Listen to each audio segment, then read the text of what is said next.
혹시 이분을 아십니까? 사진 한번 보여주시겠어요? 뉴욕 맨하탄 피프스 애비뉴에 가면 정말 역사가 오래된 미국 교회가 하나 있습니다. 원래 네덜란드 분들이 맨하탄에 오셔가지고 세운 교회이기 때문에 1600년대에 세운 교회이기 때문에 거의 역사가 400년 가까이 되는 그 리포음드 처치인데, 이 미국 교회에 무려 52년 동안이나 담임 목사로 사역한 노먼 빈센트 필 박사입니다. 보통 이제 적극적인 사고방식, 그 책의 저자로 잘 알려진 분이시죠. 이분이 한 번은 길을 가다가 아주 오랜만에 옛날 친구를 한 분을 만났습니다. 그런데 그 친구의 얼굴을 보니까 굉장히 초췌해 보였고, 그리고 얼굴에는 수심이 가득했습니다.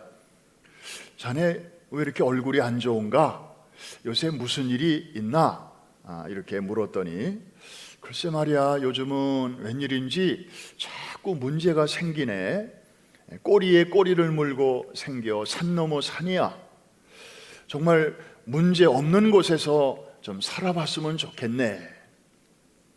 이 말을 듣고 필 박사는 미소를 지으면서 이렇게 대답을 합니다. 내가 소문을 들으니 그런 곳이 이 근처에 딱 한 군데 있기는 있다고 해. 근데 그 동네에 가면 사람들이 얼마나 근심 걱정이 없는지 두 다리 쭉 뻗고 잠을 잔다는데, 자네 정말 그곳에 가고 싶나? 이 말을 듣더니 그 친구분이 필 박사의 손을 꽉 잡으면서, 그런 곳이 정말 있다면 나 좀 거기 좀 꼭 좀 소개해 주게. 그래? 오케이. 저 강 건너편에 공동묘지가 있거든. 거기 누워있는 사람들에게는 문제도 없고 근심도 없고 스트레스도 없대. 그래서 그런지 그분들은 매일 밤마다 두 다리 쭉 뻗고 주무신대. 이 말을 듣더니 친구가 화를 버럭 내는 것입니다. 예끼 이 사람, 날 지금 놀리는 건가? 무슨 그런 농담을 하나? 그럼 나보고 지금 바로 죽으라는 거야? 이때 필 박사는 정색을 하고 이렇게 말합니다. 여보게, 자네에게 지금 문제가 찾아왔다고 하는 것은 자네가 아직 저 공동묘지에 묻히기 전이라는 확실한 증거네. 자네가 아직 살아있다는 증거 아니겠나. 이분은 이제 그런 얘기를 잘 하시는 분이에요. 뭐 성경에 나오는 얘기는 아닌데, 성경 바깥에서 사람들에게 이렇게 위로와 격려를 주는 그런 은사를 가지신 분입니다. 그렇습니다, 여러분. 우리는 인생을 살면서 크고 작은 문제를 끊임없이 만납니다. 인생은 문제의 연속입니다. 마치 파도와도 같습니다. 하나의 문제를 해결하면 좀 쉴 수 있나 했더니 또 다른 문제가 대기를 하고 있습니다. 사람 사는 곳에는 반드시 문제가 있습니다. 오늘부터 살펴볼 이삭의 경우는 어떤가요? 여러분, 이삭은 정말 특별한 인물 아닙니까? 믿음의 조상 아브라함의 유일한 상속자요, 그리고 장차 오실 메시아의 조상이 되는 분입니다. 그런데 그의 인생에도 문제라는 불청객이 찾아왔습니다. 그것도 한 가지 문제 정도가 아니었어요. 알고 보면 문제, 또 다른 문제, 또 다른 문제. 이삭에게 찾아온 문제들 몇 가지만 한번 볼까요? 첫째, 나이 40이 되도록 짝을 못 찾았습니다. 요즘 우리 부모님들 중에 아들, 딸이 혼기를 놓치는 것 같아서 아주 그냥 그게 마음에 큰 짐이 되는 그런 부모님들 많이 계실 것입니다. 근데 여러분, 오늘 이 설교 들으면서 1차적 위로를 받으시기를 바랍니다. 이삭도 그 믿음의 가정에서 잘 자란 이삭도 40이 되도록 결혼을 못했어요. 노총각이었어요. 게다가 60이 되도록 자식이 없었습니다. 그러니까 결혼을 40세에 했는데 19년이 지나도록 자식이 안 생긴다. 이거 심각한 문제 아니겠습니까? 우리 교회 성도들 중에는 제가 알기로 최고 기록이 결혼한 지 17년 만에 아이가 생긴 것입니다. 저 브루클린에서. 아직까지 그 기록이 깨지지 않고 있어요. 물론 그 후에 15년 만에 생긴 가정도 있고 또 10년 만에 생긴 가정도 있습니다마는 19년 만에 리브가가 임신이 되었으니 얼마나 감사한 일입니까? 또 하나의 문제가 해결이 되었습니다. 그런데 산 넘어 산이라는 말, 임신하고 나니까 감사하긴 한데 또 다른 문제가 쳐들어온 거예요. 애들이 엄마 뱃속에서 하나가 아니고 둘인데 서로 매일같이 치고받고 싸우는 것이었습니다. 우리 한번 성경 찾아볼까요? 22절인데요 제가 한번 읽겠습니다. 그 아들들이 둘입니다. two boys입니다. 그의 태 속에서, 여기서 말하는 그는 남자가 아니고 여자입니다. his가 아니고 her, 여성입니다. 태 속에서 서로 싸우는지라 그가 이르되, 이 그는 이 산모입니다. 바로 리브가죠. 리브가가 이르되 이럴 경우에는 내가 어찌할꼬 하고 가서 여호와께 묻자온대 그랬습니다. 이럴 경우에는 내가 어찌할꼬, Why is this happening to me? 저 말은요, 너무 고통스럽기 때문에 내뱉는 절규입니다. 애들이 낮이고 밤이고 뱃속에서 서로 그냥 치고 싸우니까 너무 고통스러웠던 거죠. 그래서 그럴 때 이제 하나님께 기도했다 이 말입니다. 여호와께 물었더니 하나님께서 놀라운 그 계시를 보여주셨어요. 놀라운 해석을 해주셨는데 23절입니다.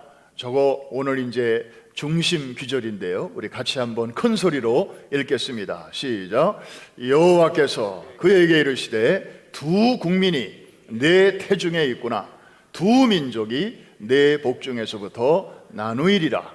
이 족속이 저 족속보다 강하겠고 큰 자가 어린 자를 섬기리라 하셨더라. 한번 따라해 주시기 바랍니다. 두 국민이 내 태중에 있구나.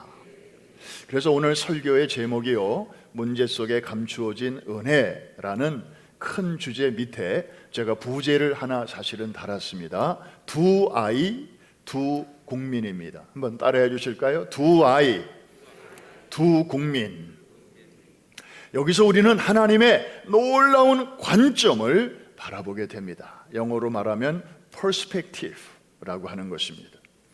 여러분, 영어 속담에 그런 말이 있죠. 나무는 보는데 숲은 못 본다. 여러분, 숲속에 들어가면 나무 하나하나는 우리가 볼 수 있습니다. 그런데 전체 숲은 우리가 볼 수가 없습니다. 왜? 우리가 이미 그 안에 들어가 있기 때문에 전체적인 이 윤곽을 볼 수가 없는 거죠. 부분을 보다 보면 전체를 놓칩니다. 반대로 전체를 보다 보면 멀리 있어야 보이기 때문에 이 부분을 볼 수가 없는 것입니다. 자, 부분은 부분이고 전체는 전체라는 이런 사고방식이 수학적, 논리적, 과학적 사고방식인데 이거는 이거고 저거는 저거지 이게 저것이 될 수가 없다는 거죠. 그 사이에는 보이지 않는 단단한 벽이 있어서 서로 이게 연결될 수 없다고 하는 이런 생각, 이런 생각을 가진 분들이 자주 사용하는 말 중에 하나가 뭐냐면은 아닌 건 아닌기요. 이런 말을 자주 씁니다. 한번 따라 하십시다. 아닌 건 아닌기요. 이거 어디서 많이 들어본 무슨 드라마 대사 같은데, 네. 예, 이분들에게는 이것과 저것이 절대로 연결될 수가 없는 것입니다. 아무리 설명해도 이해가 안 되는 것이죠. 그런데 그 기원이 고대 그리스의 철학자들에게서 시작되었다고 해서 헬라적 사고방식이라고 합니다. 자, 이 동네에서는요, 부분은 부분이고 전체는 전체입니다. 근데 반면에 여기에 상대적인 또 하나의 사고방식이 있는데 히브리적 사고입니다. 이 동네에서는 부분이 전체는 아니지만 부분 속에 전체가 연결되어 있다고 봅니다. 자, 말이 어렵지 내용은 아주 쉬운 것입니다. 제가 예를 하나 들겠습니다. 성경에 보면 자, 갈릴리 호수에 거기 베세다라고 하는 그 호반 도시 마을이 하나 있는데 거기는 예수님의 오병이어의 기적으로 아주 유명하죠. 예수님께서 묻습니다. 배가 고픈 남자들만 5천 명이 지금 앉아 있는데 밥때가 되었는데 제자들에게 말씀하십니다. 뭐 먹을 게 있나 좀 알아봐라. 그랬더니 제자들이 여기저기 막 물어보더니 한 아이를 데리고 온 거예요. 보리떡 5개와 물고기 2마리가 있긴 있는데 뭐 이거 가지고 무슨 뭐가 되겠습니까? 라고 이제 보고를 합니다. 팩트 체크를 해보면 맞는 말입니다. 수학적으로 자, 요거 한 아이의 이 키즈밀, 한 아이의 점심거리 가지고 이 5천 명의 굶주린 배를 채울 수 없습니다 라고 하는 게 제자들의 보고인데 여기까지가 바로 헬라적 사고라는 것입니다. 틀린 거 아닙니다. 맞는 얘기입니다. 우리 다 요즘 그렇게 삽니다. 장사 그렇게 합니다. 애들 학교에서 다 그렇게 배웁니다. 그런데 예수님께서 그거 가지시고 축사를 하셨습니다. 축사라는 말은 감사 기도를 드리셨다 이 말입니다. He gave thanks. 그리고 나눠주기를 시작함에 그 작은 부분인데 결국에 보니까 전체를 먹였습니다. 여러분, 이게 바로 히브리적 사고에서 비롯된 그런 현상이라 이렇게 이해하시면 딱 비교가 되죠. 자, 헬라적 사고는 수학적이고 논리적이고 과학적이에요. 이것도 우리한테 필요해요. 그런데 거기까지예요. 그 이상의 것은 기대할 수 없어요. 그래서 그런 사고를 갖고 사는 사람들은 그냥 그런 세계에서 사는 거예요.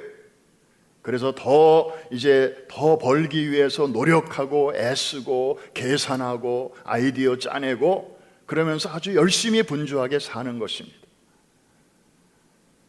그런데 그것만 있는 것은 아니라는 거죠. 또 하나 예를 들어볼까요? 자, 헬라적 사고는 이쪽 동네와 이쪽 세계와 저쪽 세계, 부분과 전체는 딱 서로 다른 세계다 말씀드렸죠. 그러니까 죄인이 어느 날 갑자기 의인이 된다고 하는 것은 헬라적 사고로서는 불가능한 일입니다. 왜냐하면 원래 타고난 게 죄인은 죄인으로, 의인은 의인으로, 악인은 악인으로, 선인은 선인으로 이렇게 태어난다고 보기 때문에 약간은 바뀔 수 있지만 근본은 바뀌지 않는다. 마치 우리의 기질이 사람마다 뭐 아주 이렇게 다혈질적인 사람이 있고 또 이렇게 아주 좀 점액질적인 기질을 가지고 태어나는 사람들이 있는데 후천적인 노력에 의해서 뭐 조금 달라질 수는 있지만 근본은 안 변해. 우리 그렇게 얘기하잖아요. 이게 바로 헬라적 사고입니다. 죄인이 어느 날 갑자기 의인으로 된다고 하는 것은 불가능. 그러나 히브리적 사고에서는요, 죄인이 어느 날 갑자기 의인으로 바뀌는데 아무런 갈등이 없습니다. 아무런 문제가 없습니다. 왜냐하면 하나님을 떠나 있으면 그게 바로 죄인이고, 그런데 어느 날 그가 하나님의 은혜를 깨닫고 이제 하나님께로 돌아오면 그 즉시 하나님은 그를 의인으로 받아주시는데, 그것 때문에 저와 여러분이 오늘 이 자리에 있는 거 아닙니까? 할렐루야. 이게 바로 이제 히브리적 사고방식 안에서 되어지는 일입니다. 성령 안에서 이런 일들이 가능한 것이죠. 그래서 스가랴서에 있는 말씀대로 힘으로도 안 되고 능으로도 안 되고, 여기까지가 헬라적 사고방식이라면 그 다음에 한번 따라 하십시다. 오직 나의 신으로, 한 번 더, 오직 나의 신으로 되느니라. 이 영역이 바로 히브리적인 사고의 영역이요, 믿음의 세계인 줄로 믿습니다. 그래서 성경은요, 저기 있는 저 두꺼운 성경은 히브리적인 사고를 가지고 어프로치를 해야 열리는 책입니다.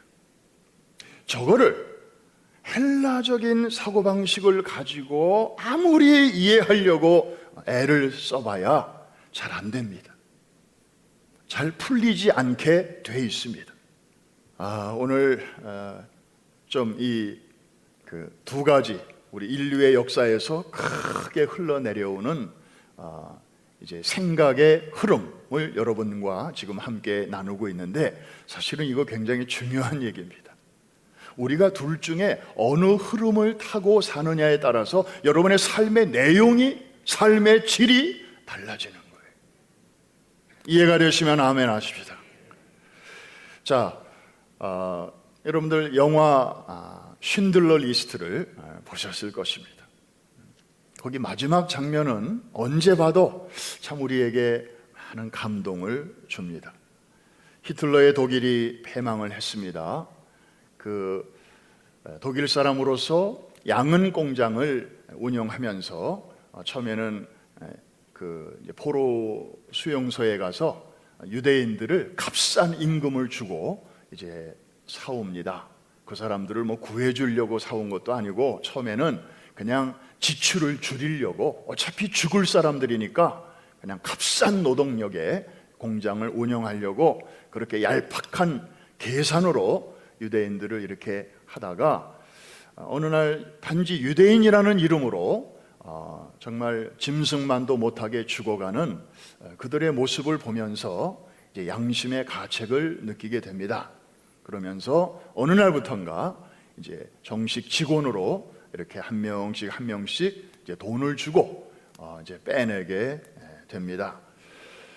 그러다가 이제 독일이 패망을 하고, 독일 사람인 이 오스카 쉰들러도 이제 먼 곳으로 이제 떠나야 되는데, 그 자기가 직원으로 채용했던 그 많은 유대인들과 마지막 작별하는 그런 시간에 유대인들이 반지를 하나 선물로 합니다.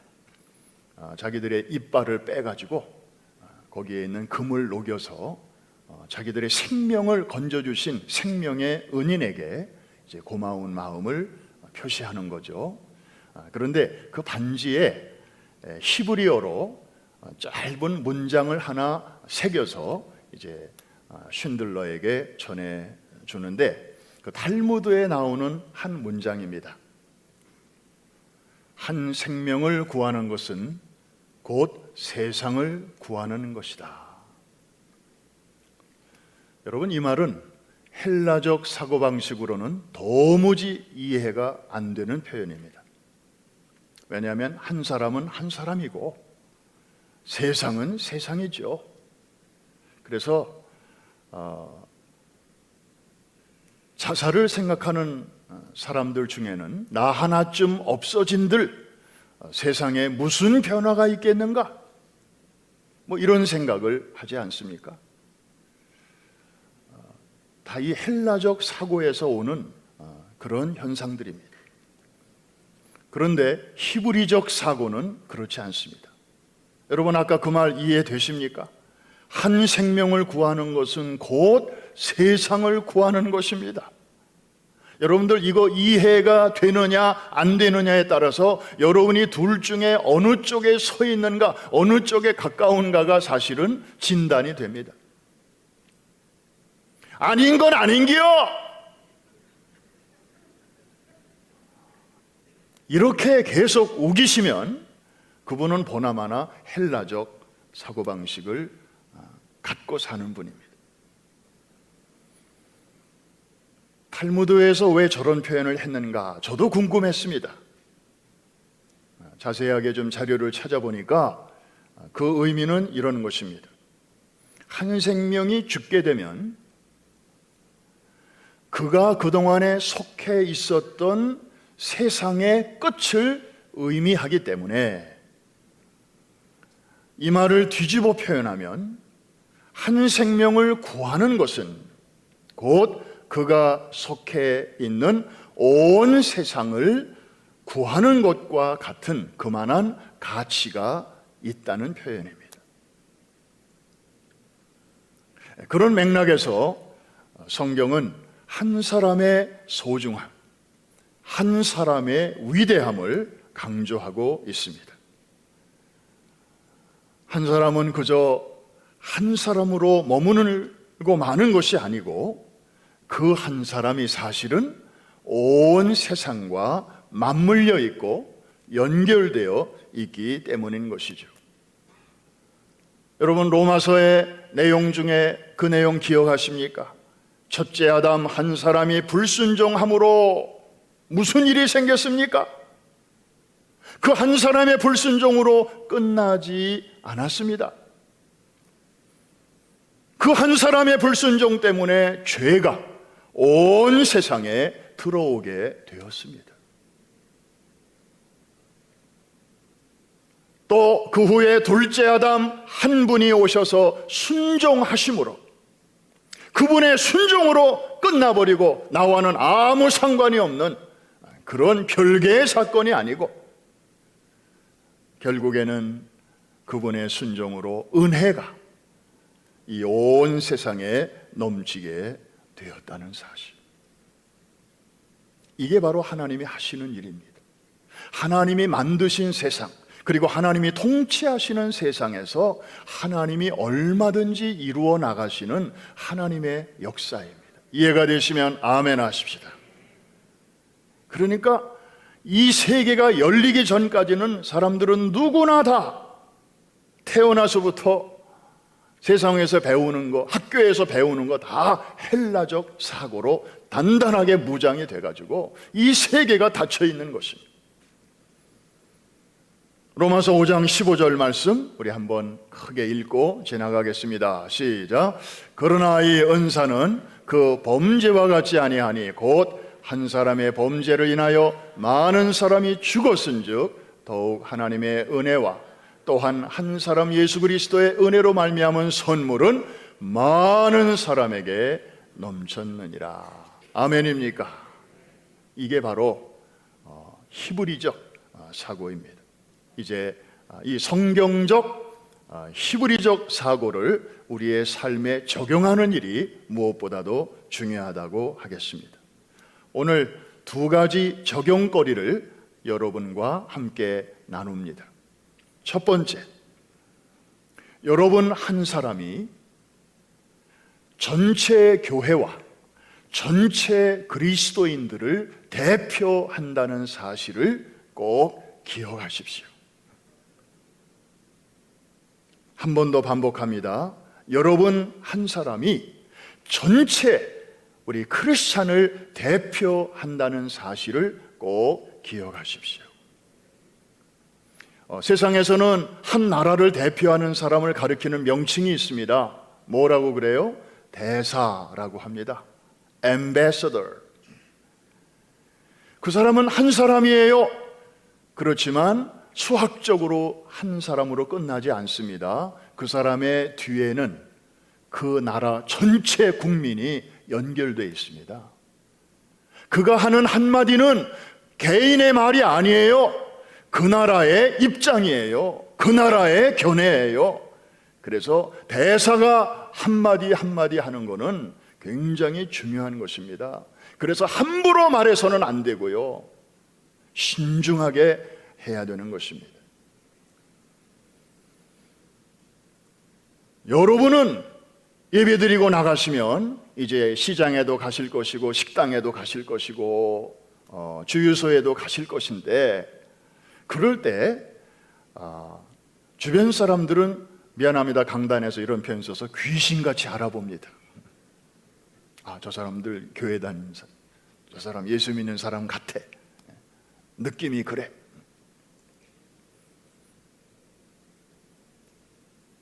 교회 밴이 사거리에서 지금 노란불이 켜져서 다른 차들은 다 급하지만 다 정지해 있는데, 교회 밴 한 대가 빨간불로 막 변하는데 사거리를 휙 지나갑니다. 거기에 교회 이름이 딱 써져 있습니다. 그러면 노란불부터 정지하고 기다리는 분들이 그 밴을 보면서 무슨 말을 하나요?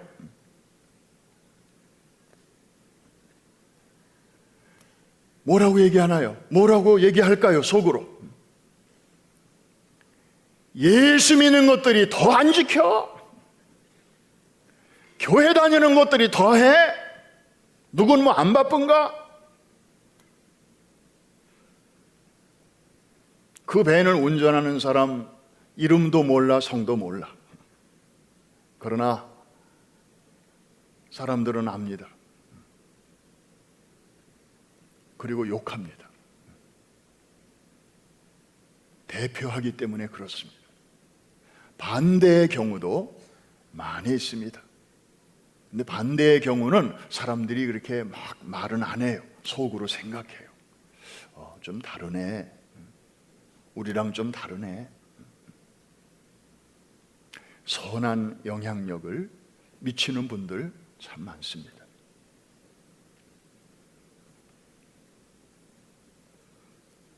하나님 나라의 대사들이시여, 품위 있게 세상에 나가서 가장 높으신 분의 자녀답게 당당하게, 그러면서도 아주 품격 있게 그렇게 잘 사심으로 하나님의 이름을 높여 나가시기를 주의 이름으로 축원합니다. 또 하나는 성경적 관점을 가지고 자녀를 양육하라 하는 것입니다. 성경적 자녀관은 히브리적 세계관이죠.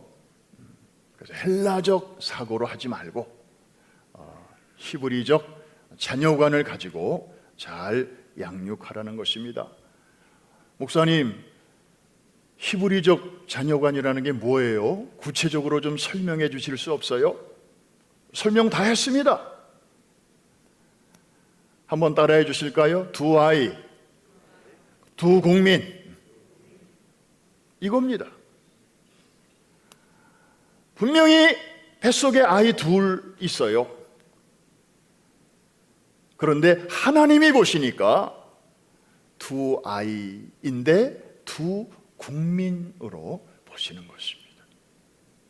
하나님의 관점은 그 정도입니다. 역사 속에 이런 관점을 가지고 자녀를 키운 분이 계셔서 잠깐 소개합니다. 수잔나 웨슬리라고 하는 어머니가 계십니다. 이분은 17세기 청교도 가정에서 자라났는데 그 유난히 형제가 많았어요. 자그만치 저는 이분 앞에만 서면 왜 이렇게 작아지는지 몰라요. 저희도 형제가 4남 4녀 중에 제가 막내거든요. 그런데 이분은 자그만치 25 형제 중에 막내로 태어났습니다. 근데 식구 많은 집에서 태어난 사람이 결혼하니까 역시 애를 많이 낳는군요. 이분이 세뮤얼 웨슬리라고 하는 분과 12살 때 만나가지고 7년 동안 교제하다가 19살 되던 해에 결혼을 했습니다. 그리고 21년 동안 자녀를 열심히 낳았는데 19명의 자녀를 낳았습니다. 그런데 그 시대에는 어려서 죽는 아이들이 많았어요. 9명이 어린 나이에 죽고 10명의 자녀가 남게 되었는데 이 자녀들을 아주 훌륭하게 잘 키웠습니다.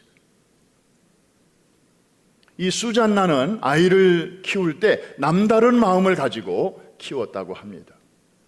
젖을 먹이기 위해서 아이를 이렇게 안고 내려놓고 또 기저귀를 갈기 위해서 아이를 올리고 내리고 할 때마다 나는 지금 이 아이를 내가 안고 있는 게 아니고 우주를 들어올리고 있다.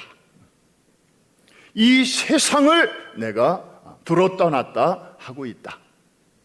그런 생각을 가지고 돌봤다는 것입니다. 아이를 볼 때마다 이 어머니는 이렇게 생각을 했다는 것입니다. 이 아이는 하나님께서 내게 보내주신 천사요, 장차 하나님의 일을 해야 할 사람으로서 큰 역사를 이룰 그릇이다. 그 많은 아이들을요, 그냥 여러 아이 중에 하나로 보질 않고 그런 퍼스펙티브, 그런 관점으로 보았다는 것이죠. 그 결과 아이들 중에 훌륭한 인물들이 나왔습니다.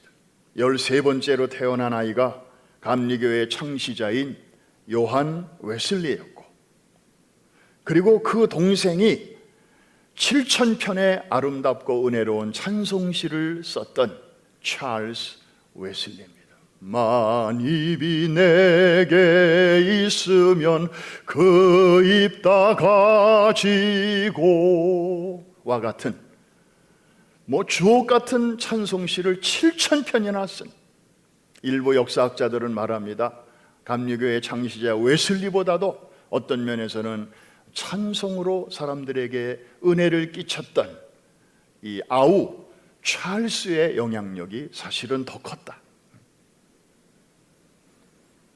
어쨌든 한 어머니의 그 놀라운 신앙적인 관점이 이렇게 역사를 바꾸는 위대한 자녀들을 만들어내게 되었던 것입니다. 사랑하는 성도 여러분, 이제 말씀을 마칩니다.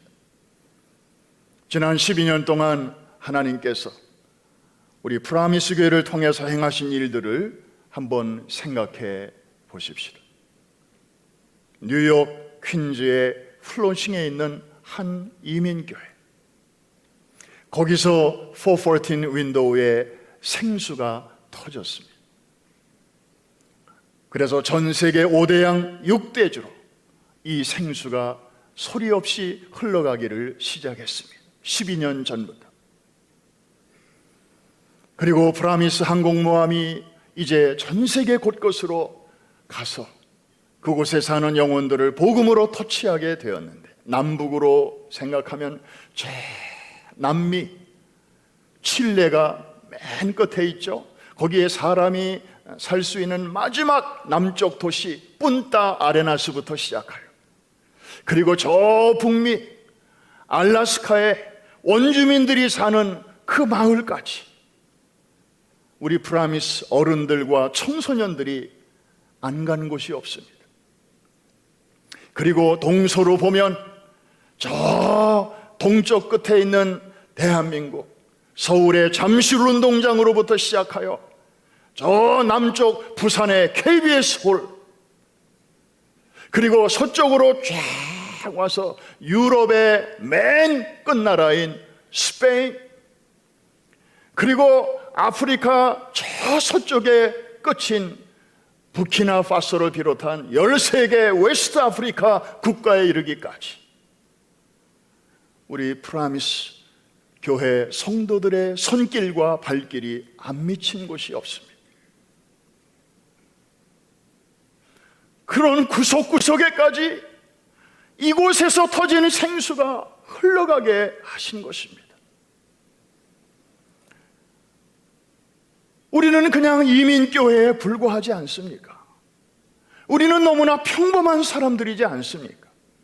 제가 늘 드리는 말씀입니다마는 우리같이 평범한 오디너리 피플을 통해서 정말 전 세계 5대양 6대주 복음으로 터치하게 하시는 이런 비범한 엑스트라 오디너리 띵을 행하시고 이루시는 분은 오직 전능하신 삼위 하나님 한 분밖에 없는 줄로 믿습니다.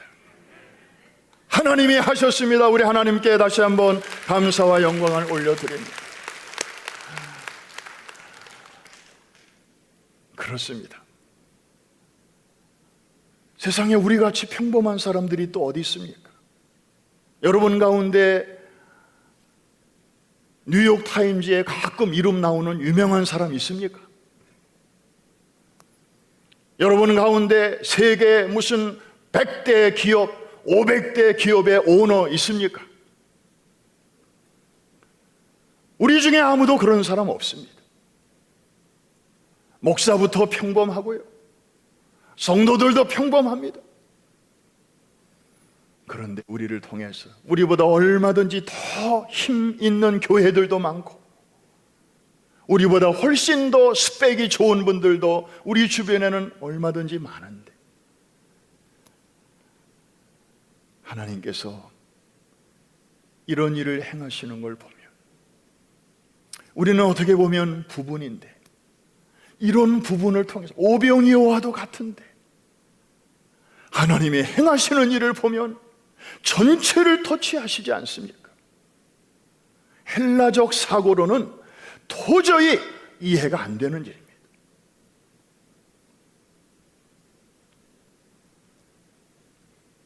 여러분 죄송합니다. 옆에 계신 분에게 한 번 더 우리 인사를 나눌 텐데 이거는 그냥 인사가 아니고 축복하는 거니까 저도 여러분 자리에 앉아서 은혜를 받고 있는데 강단에서 자꾸 뭐 옆 사람하고 인사하라 그러면 한 번은 하겠는데 두세 번 하라 그러면 조금 신경 쓰여요. 저도 그 마음을 알아요. 그런데 이건 너무 좋은 축복의 언어니까 축복은 할수록 좋잖아요. 상대방이 안 받으면 성경에 보니까 그 빈 축복이 여러분에게로 돌아온다 그랬어요. 자, 이렇게 한번 저를 한번 따라해 주시기 바랍니다. 우리는 너무나 평범해서 하나님이 쓰시기에 딱 좋아. 자, 이제 요 말을 그대로 우리 옆에 계신 분에게 한번 이렇게 축복의 언어로 시작.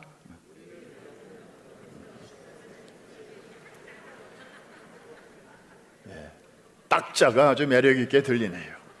정말 그렇습니다. 너무 평범하기 때문에 하나님의 영광이 더 선명하게 드러나게 되는 줄로 믿습니다. 우리는 모두 에셀나무를 심는 사람들입니다. 나무는 아무나 심는 거 아닙니다.